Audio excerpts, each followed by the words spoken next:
तो चोलिया के हुक के बाद एवं गाना गाने बनी तैयार म्यूजिक रिकॉर्ड से राजा रंग बजावा के हे आदा भावेला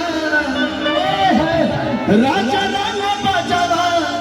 आई मारा का बाजे हवा से जते भाई बड़े से राजा रंग बजावा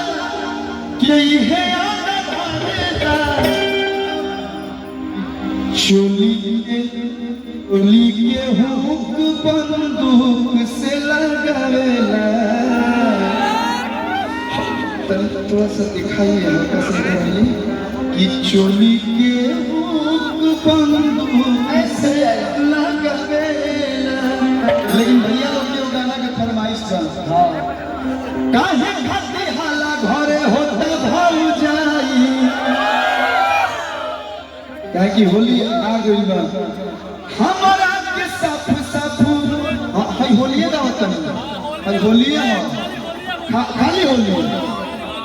चट्टा ना गाएंगे गोटो को काहे खातिर हाला घरे होता भौजाई हमारा के साफ साफ दोना बताई गांव समाज जुटल राज्य आज खोली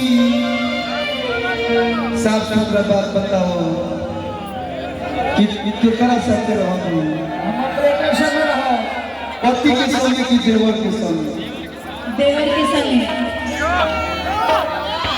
के कर देवर हम इतने हाला के होते बोली हेलो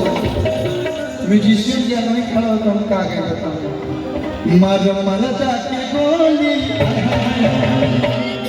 तुम्हारा मरदा के गोली खेला देवरे से हो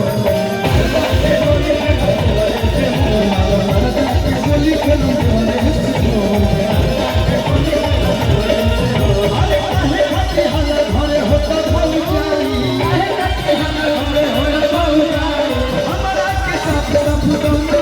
बताई हमारा के साथ रफुदौना बताई गाँव समाज का आज खोली मारो मरदा के गोली मारो मरदा के गोली खेला देवरे से हो